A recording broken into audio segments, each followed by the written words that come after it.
सिर्फ जोड़ और गुणा होता है। मैं नकारात्मक विचारों को हटाकर सिर्फ सकारात्मक विचार रखूंगा। आपको शुभकामनाएं, पर ये नहीं हो पाएगा। आपको बस थोड़ा ध्यान देना होगा कि ये काम कैसे करता है। आप देखेंगे कि आप जो हैं और जो आपने इकट्ठा किया है उसमें फर्क है।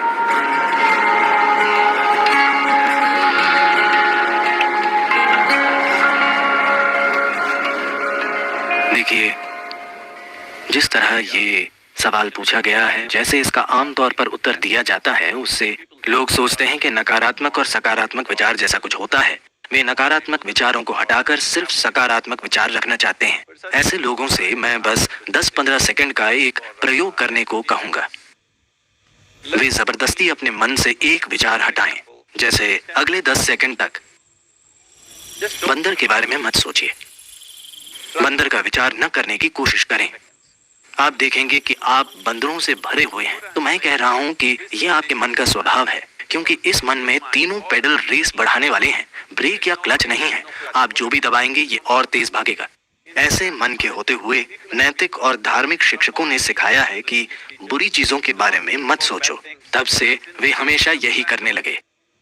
आप मन को ऐसे बिल्कुल नहीं संभाल सकते। इसके लिए आत्मज्ञान जरूरी नहीं है। अगर आप 2 मिनट आंखें बंद करें तो आप जान जाएंगे कि आप इस मन के साथ कोई जबरदस्ती नहीं कर सकते। तो मैं बुरे विचार हटाना चाहता हूँ, इस दिशा में कभी मत जाइए, क्योंकि आप जो हटाना चाहेंगे वो आपका गुण बन जाएगा। वो हमेशा हावी रहेगा। तो मुझे क्या करना चाहिए?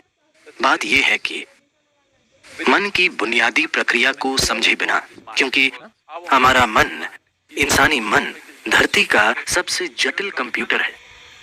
सभी सुपर कंप्यूटर्स भी इसी से निकले हैं। अब ऐसा है तो क्या ये जरूरी नहीं है कि हम इसके काम करने का तरीका समझें? अगर आप मुझसे पूछें तो इसका एक सरल पहलू ये है कि हमारे मन में कोई घटा और भाग नहीं होता, सिर्फ जोड़ और गुणा होता है।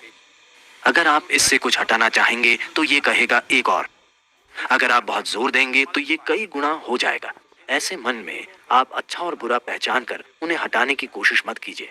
सबसे पहले हमें ये समझना होगा कि आपका ये मन और शरीर आपकी सेवा के लिए ही है। आपका जीवन महत्वपूर्ण है।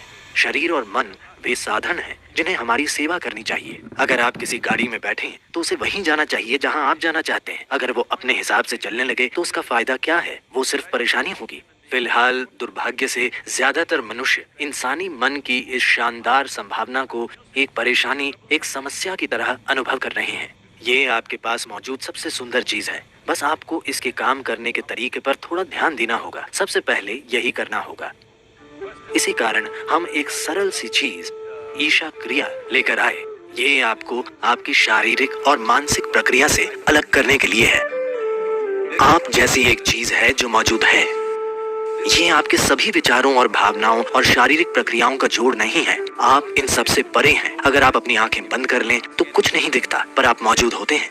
आप अपनी आंखों की खिड़की से बाहर देखते हैं, पर आंखें बंद कर लेने पर आपका अस्तित्व खो नहीं जाता। आपका अस्तित्व तब भी होता है। तो अपने विचारों और भावनाओं से परे भी आप मौजूद हैं। तो जो जीवन आप हैं उसका अनुभव करने की जरूरत है। ऐसा क्यों है कि अपने होने के सबसे महत्वपूर्ण पहलू को आप अपने अनुभव में नहीं आने दे रहे? फिलहाल हमारे जीवन का सबसे महत्वपूर्ण पहलू है कि आप और मैं इस समय जीवित हैं। बस यही है। मैं क्या सोच रहा हूँ, आप क्या सोच रहे हैं, ये महत्वपूर्ण नहीं है। हम इस समय जिंदा है, यही महत्वपूर्ण है। तो ये महत्वपूर्ण है कि आप अपने भीतर बुनियादी जीवंतता पर ध्यान केंद्रित करें। तब आप देखेंगे कि आप और आपकी विचार प्रक्रिया के बीच एक दूरी आ गई है। अपनी मानसिक प्रक्रिया और शारीरिक प्रक्रिया से दूरी बना लेना, यही कष्टों का अंत है। क्योंकि इंसान केवल 2 तरह के कष्टों से गुजरता है, शारीरिक कष्ट और मानसिक कष्ट। जब आप खुद के और मन के बीच, खुद के और शरीर के बीच थोड़ी दूरी बना लेते हैं तो ये दुखों का अंत है। इसे हर मनुष्य को जानना और समझना होगा। नहीं तो आप सोचते रहेंगे, मैं बुरे विचार हटाकर सिर्फ अच्छे विचार रखूंगा।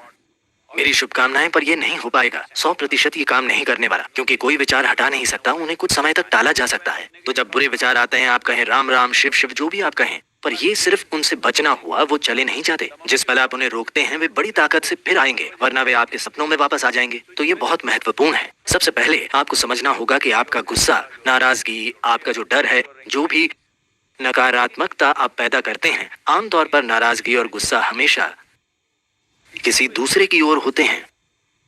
पर हमें समझना होगा कि ये जहर हम खुद पी रहे हैं और दूसरे के मरने की उम्मीद कर रहे हैं। सौभाग्य से जीवन ऐसे काम नहीं करता। अगर मैं जहर पीता हूँ तो मैं मरूंगा, मेरे जहर पीने पर आप नहीं मरेंगे।